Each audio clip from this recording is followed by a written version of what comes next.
Permitir. Bien, ahí se agregaron dos más. Y creo que ya estamos todos. Y ya estamos grabando. Entonces vamos a trabajar con funciones, algo también de ese que vamos a usar mucho. Si alguien tiene alguna pregunta, pues si no, largamos. Profe, Sí, supongamos que tengo una variable char sí, que le cargo un número, digamos. sí. Un número. ¿Podría ver el dato de esa variable char en binario con algún printf o algo? No podrías directamente. El printf no te permite imprimirlo en binario. Sí, hay un modo de imprimirlo en hexa con una X en el %. Vieron que ustedes ponen %d, bueno. Hay una Sí. forma de imprimirlo en hexa. Si querés hacerlo en Ah, binario, bien. creo que hay un ejercicio que lo pide, tenés que hacerlo uno por uno. O sea, van a tener que hacer un bucle y ir testeando si el bit en tal posición es 1 o 0. Y cuando sea 1, imprimen un 1, y cuando sea 0, imprimen un 0. Entonces, es como que lo vas a poner adentro de un bucle y Claro. ir incrementando el bit que va testeando. Por ejemplo, mete dentro un for de 8 y va a poder testear los 8 bits, y a medida que el índice del for vaya aumentando, podés ir testeando cada uno de los bits. Y si te da 1 o 0, va imprimiendo 0, 1, 1, 0. Sin barra n te lo debería dejar uno pegadito al lado del otro. Y si no, te va a quedar como una columna de 1, 0, 1, 0 en el orden. Lo que sí te quedaría, tenés que fijarte bien si empezás a testear de la izquierda o de la derecha para comenzar por el más significativo o por el menos significativo. Pero te tendría Claro, que claro. buscar el 1. Así que eso tiene que ser a mano. Por eso te ha hecho propósito así, para que lo hagas. Está bien, está bien. Gracias. De nada. Bueno, funciones. Entonces, las funciones son importantes para organizar el código y necesitan de tengo que poner el tipo de retorno, nombre de función, y entre paréntesis argumentos. Esa sería como la parte declarativa. Por ejemplo, retorna un entero, o sea, después que yo la llame a esta función me va a devolver un entero. El nombre va a ser mi función, y como argumento recibe dos enteros. Y esto, acá, fíjense que yo no puse ninguna variable adentro. Estos son los argumentos de la función. Tiene dos, recibe dos enteros y retorna un entero. Puede no retornar nada. Si no retorna nada, es de tipo void. Y si no recibe nada, es de tipo void también. Entonces vamos a hacer que haga algo productivo y nos retorne algo. Mi función int. Esto, así como está, es la declaración. Declaración del prototipo de la función. Lo único que tiene la declaración es el nombre de la función y qué tipo de dato retorna y qué tipo de argumentos recibe. Pero no tiene ningún nombre de argumentos, ni variable, ni nada. Así. Bien. Y en otra parte del C, y afuera del main, por ejemplo, voy a definir la parte de implementación de la función. Entonces acá va a ser la implementación. A ver si terminó de grabar el video anterior. La implementación de la función.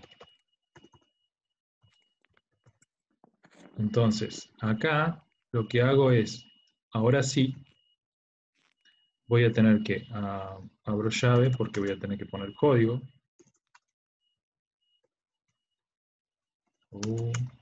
Ahí está. Tengo un problema con el idioma del teclado. Y ahora sí, aquí, esto tiene que valer algo. Tiene que ser A y B, porque van a ser variables que van a recibir. Yo las recibo como argumento y llegan acá adentro con el nombre de A y B. Estas variables son locales a la función y temporales durando lo que dure la ejecución de la función. Cuando termine la función, que retorna cuando sale o tenga el retorno, con return, esas variables desaparecen, digamos. ¿Y dónde viven? Normalmente estas variables que trabajamos en una función que llamamos y vuelve, se crean en el stack, en la pila, porque son unas variables volátiles, digamos. Se crean ahí cuando llama la función y se eliminan cuando se retorna de la función. Bien, entonces, dos cosas. Una parte declarativa y una parte de implementación. A veces van a haber en códigos que directamente lo implementan y no declaran nada. Y el compilador se los toma bien. Pero formalmente uno tendría que poner la parte declarativa, el prototipo, qué retorna y qué argumentos, qué tipo de argumento recibe, y luego acá abajo la misma función, pero la implementación donde ya pone los valores y el código. En este caso vamos a hacer una suma, una simple suma, entonces vamos a declarar un entero que sea la suma, que es local a la función, y suma ahora va a ser igual a A más B. Y retornamos suma. Vamos a indentar un poquito el código, aunque está prolijito. Y aquí, en el main, voy a declarar otras variables, por ejemplo, x, y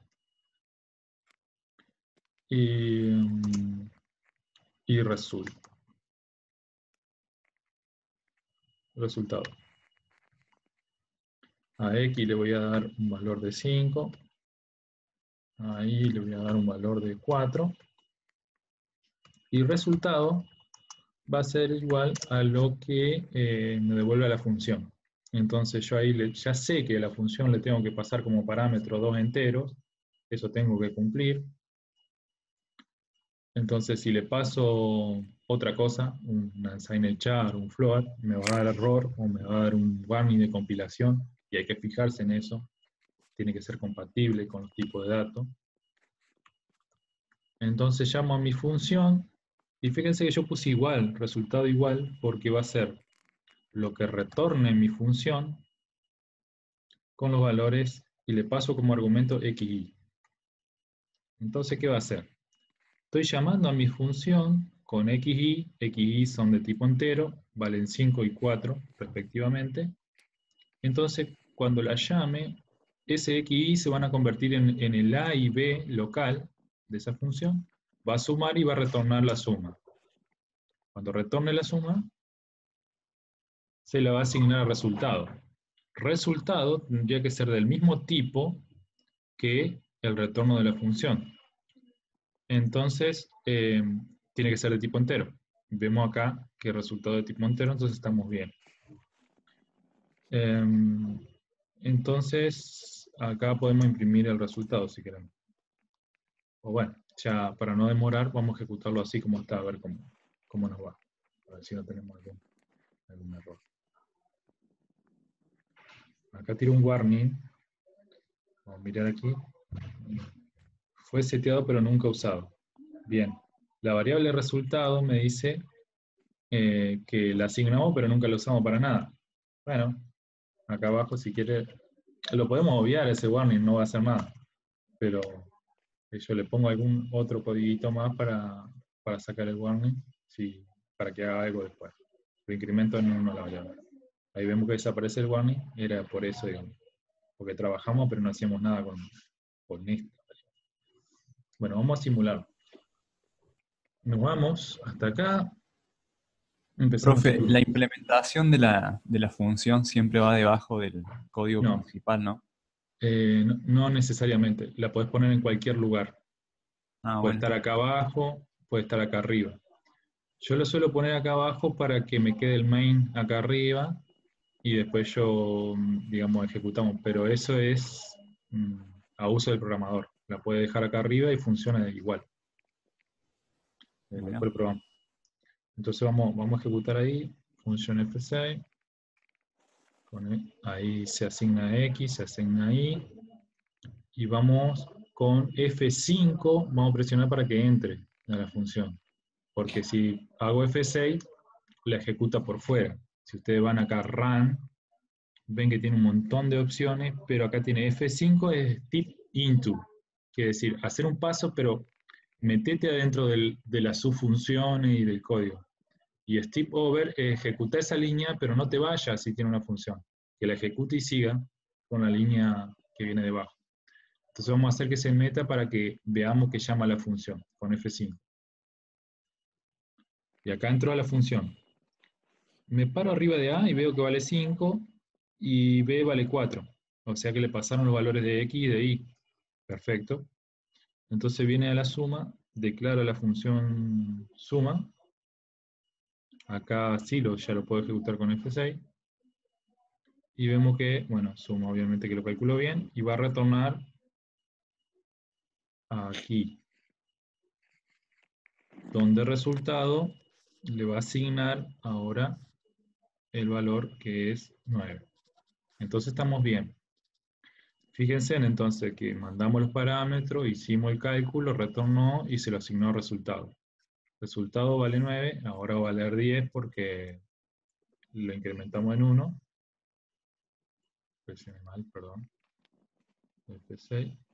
Y termina la cosa con resultado igual a 10. ¿Está bien? Entonces ahí hicimos una función que suma las dos cosas y bueno, retorna. Esa sería la... de ¿cuántos argumentos puedo tener? Todo lo que quisiera. Sí, no puedo retornar, ya vamos a ver más adelante, arrays. O sea, vectores o arrays multidimensionales no puede retornar. Pero sí podemos llegar a trabajar con punteros, que es otra cosa que vamos a hacer. No lo vamos a ver hoy, pero después más adelante vamos a ver vectores y vamos a ver punteros. Estas funciones las pueden usar ustedes para acomodar el código, o a veces queremos hacer algún cálculo, pero no queremos que el main nos quede muy contaminado, digamos, el código. Entonces lo calculamos aparte, la llamamos a la función y nos sirve para emprolijar bastante la cosa. Hay otro tipo de característica que tienen las funciones de C que se llama recursividad, que es que una función se puede llamar a sí misma. Y tengo un ejemplito que está bueno de ver, ahí me voy a pasar, por acá lo tenía anotado, que está en el libro del Kernighan and Ritchie, que es este. Fíjense, vamos a hacer esta función y la vamos a analizar. Una función que se llama printd. Printd, no confundir con printf, tiene como el objetivo de imprimir en decimal, digamos. Entonces le vamos a declarar, fíjense que de tipo void y recibe argumento un entero. Entonces le vamos a declarar acá, no tiene que tener ningún carácter, solamente los tipos acá en la declaración. Y en la implementación tiene esto. Vamos a analizar qué es lo que hace. La función esta recibe un entero, supónganse que reciben el 125 como entero. Vamos a poner que llamamos a esta función con el 125. Cuando lo recibe, n vale 125 y tiene un if acá que dice n dividido 10. If n dividido 10 quiere decir que si esto es verdadero, o sea que si es distinto de 0. como n, como es una división entre enteros, esto o da un número entero o te da 0. Entonces, te da la división entera, digamos. Entonces, dividido 10 te va a dar 12. Porque sería 12,5, pero te va a dar 12.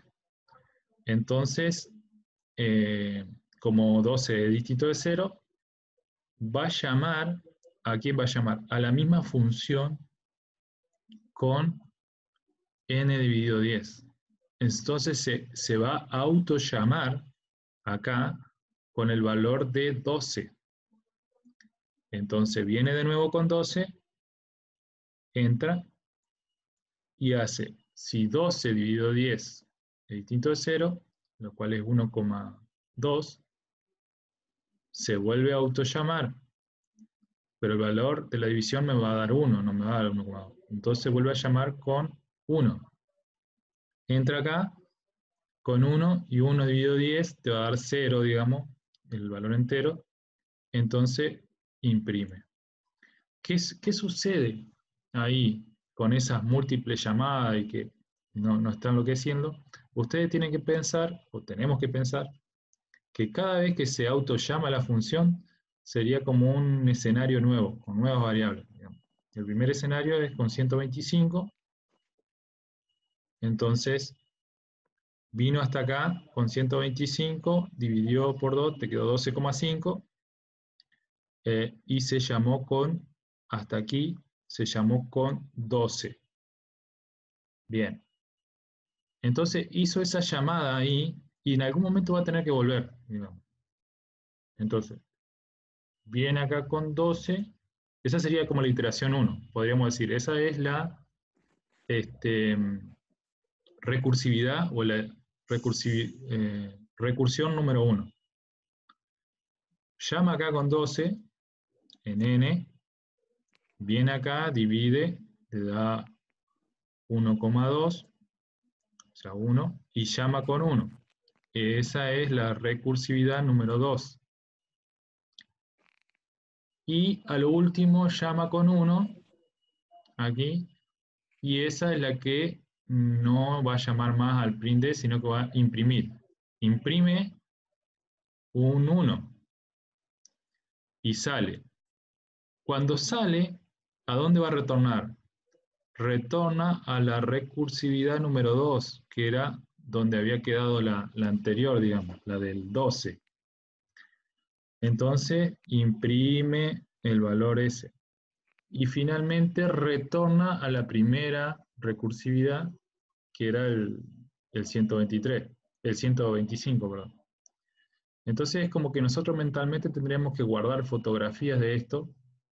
O sea, entró con 125 y se fue a llamar. Bueno, guardo esa foto con 125 y se fue a llamar. Después entró con 12 y se fue a llamar. Bueno, me guardo esa foto y tengo que retornar al 12 también. Y después llama con 1 y ya imprime. Cuando retorna, retorna al 12 y cuando retorna de nuevo, retorna al 125. Esa sería como la interpretación de recursividad. Pruébenlo a esto porque es un ejemplo. Es como que si cada vez que se autollama, crea nuevas variables, digamos, de estado. Y eso es algo bastante potente. Entonces vamos acá a poner, vamos a llamar a print d con 125.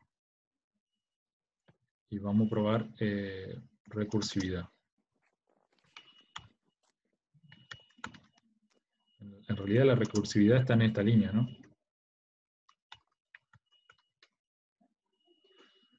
Y vamos a compilar. A ver cómo estamos de tiempo.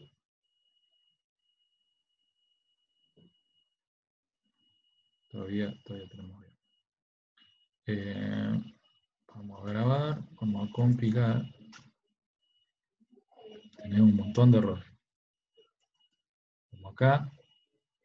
Falta el punto y coma. Luego acá está bien y acá parecería que está bien.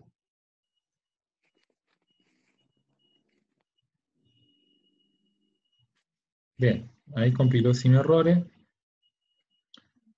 Y vamos a... todos. Vamos a simular. Si la recursividad es la propiedad de una función de llamarse a sí misma, que esa la tiene en C.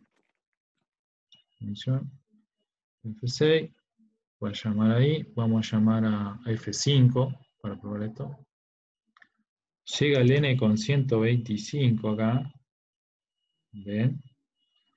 Y acá pregunta, n dividido 125 te va a dar 12,5. En definitiva va a ser 12 el entero, porque estás trabajando con enteros. Entonces va a llamar acá, justamente en esta línea, el número verdadero va a llamar con 12, 125 sobre 10, a la misma función, se va a auto llamar. Entonces vemos que entra de nuevo a la misma función. Ahora va a estar con 12. Acá lo veo que está con 12, ¿eh? Bien.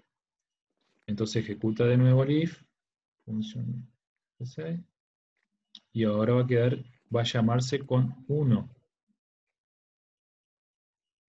Ah, ejecuté con F6. Tendría que haber ejecutado con F5.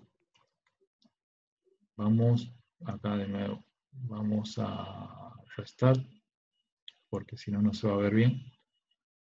Y vamos a llamarlo de nuevo. F5, tag. Ahí está. Está con 12. Ahora va a estar con 1. Se llamó. Y ahora el if me va a dar falso. Porque 1 dividido 10 me va a dar 0 en entero. Entonces va a ir al print. Bien. Entonces va a imprimir el 1. Vamos a hacer que lo ejecute con F6. Y recién va a cerrar. Tenemos 2 autollamadas más. Entonces, recién cerró la última autollamada. Entonces, de acá va a retornar a donde tenía 12. Fíjense que la variable ahora apareció el n vale 12, porque este era el n anterior, que lo guardó en algún lado, en el stack. Y función, de nuevo F6, y ahora vale 125, que fue la llamada porque guardó ese escenario de la primer llamada, digamos. Entonces ahora tenemos todo. Y ahora sale y tendría que irse al main. ¿Está bien? Entonces hemos probado la recursividad de la función. Y acá vemos, ¿ve? Imprimió 1 primero, después 12 y después 125.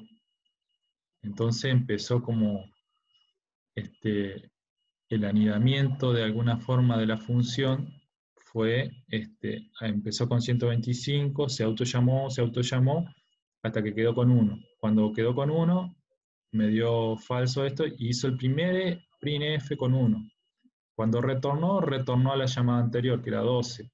Y cuando retornó de 12, retornó a la llamada anterior, que era 125, que fue lo primero. Entonces, esto es recursividad. ¿Está bien? Bueno, creo que estamos hasta acá. Con esto ya pueden jugar bastante con algunos ejercicios más que tienen allí y probar con otras funciones, ¿no?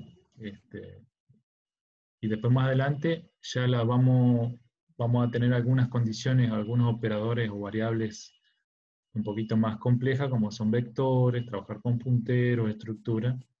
Pero bueno, con esto tienen para hacer un par, 2 o 3 ejercicios más, haciendo funciones, usando esta sentencia. También traten de usarla, aunque no son, por ahí pueden resolver todo con el if, pero úsenlo igual al switch case, al operador ternario para agarrar práctica. Lo mismo con el while, do while y for. Y el do while, no se olviden para las repreguntas, para chequear datos de entrada. Bueno, quedo si tienen alguna consulta. Yo quería tratar de cortar, o tratar de terminar antes de las 11, porque sé que ustedes tienen clase a las 11. Si no, pueden consultar algo ahora, rápido, si algo no se entendió, o mirar el videito después también, pueden lo voy a subir a YouTube y la idea es el miércoles dar consulta.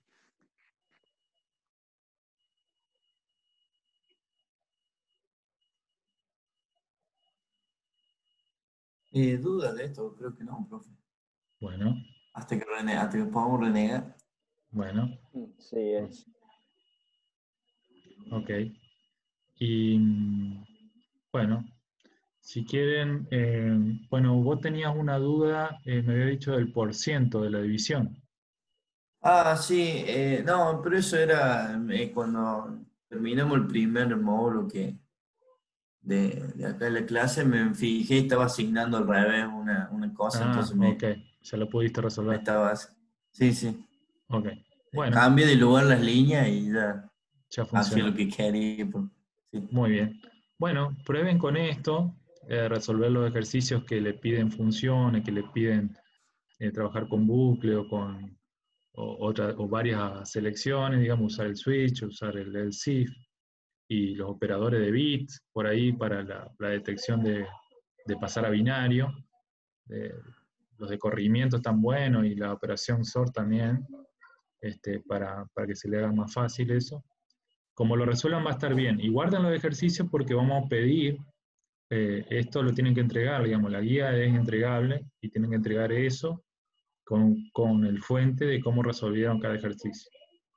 Así que bueno, nos vemos el miércoles, por ahí el miércoles definimos a ver qué horario, si a las 9 de nuevo, y ahí seguramente van a estar Diego o Juan para llevar a cabo las consultas, porque vamos a tratar de ir llevando así clase teórica y después consulta de práctica o cómo resolver tal ejercicio que sea complicado hacerlo online, digamos, por videoconferencia para que todos estén al tanto. Bueno, Bueno, Bueno, bueno. bueno, chicos, que anden bien, nos bueno, estamos viendo. Gracias. Igualmente. estamos viendo. Saludos.